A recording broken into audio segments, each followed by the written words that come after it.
Dans la mythologie grecque, il existe une histoire qui illustre l'idée de mettre le bonheur au centre de la vie. Et cette histoire concerne le roi Midas. Midas était le roi de Phrygie, et il est surtout connu pour sa capacité à transformer tout ce qu'il touchait en or. Cependant, cette capacité magique le conduisit à réaliser que le bonheur ne pouvait pas être mesuré en termes de richesse matérielle. L'histoire de Midas raconte comment il demanda un vœu à Dionysos, le dieu du vin, en échange d'un service rendu. Midas souhaita que tout ce qu'il touche se transforme en or, pensant que cela ferait de lui l'homme le plus riche et le plus heureux du monde. Dionysos accorda ce vœu, mais Midas se rendit rapidement compte que son souhait avait des conséquences tragiques. Il ne pouvait plus toucher sa nourriture, sa famille, ou même caresser son propre visage sans tout transformer en or. Il réalisa que la richesse matérielle ne pouvait pas remplacer l'importance du contact humain, de l'amour et du bonheur véritable. Midas comprit que le bonheur ne résidait pas dans l'accumulation de richesses, mais dans les relations humaines et les expériences authentiques. Face à cette révélation, Midas demanda à Dionysos de lui retirer ce pouvoir.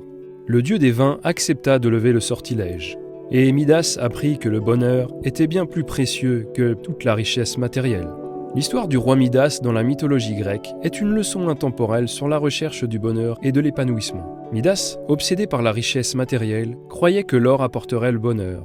Cependant, son vœu exaucé lui fit réaliser que la véritable richesse résidait dans les relations humaines, l'amour et les expériences authentiques.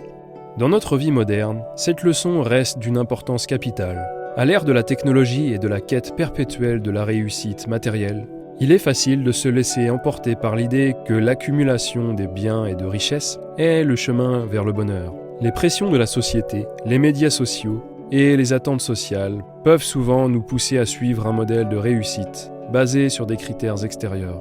Pourtant, l'histoire de Midas nous rappelle que la véritable richesse ne se mesure pas en termes de biens matériels, mais en termes de relations significatives, de moments partagés avec nos proches et de la satisfaction personnelle.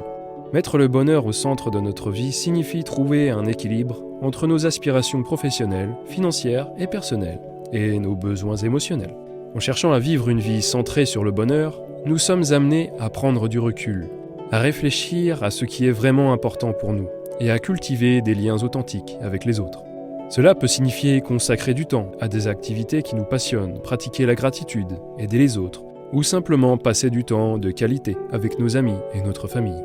En fin de compte, l'histoire de Midas nous rappelle que la richesse matérielle est éphémère, tandis que le bonheur authentique est durable et précieux.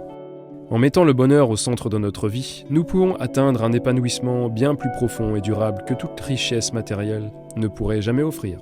C'est une leçon que nous devrions continuellement nous rappeler à l'ère moderne, alors que nous poursuivons nos rêves et nos ambitions tout en cherchant la véritable richesse intérieure et le bonheur. Et pour vous, que signifie l'expression « mettre le bonheur au centre de votre vie » ? À bientôt pour une prochaine vidéo.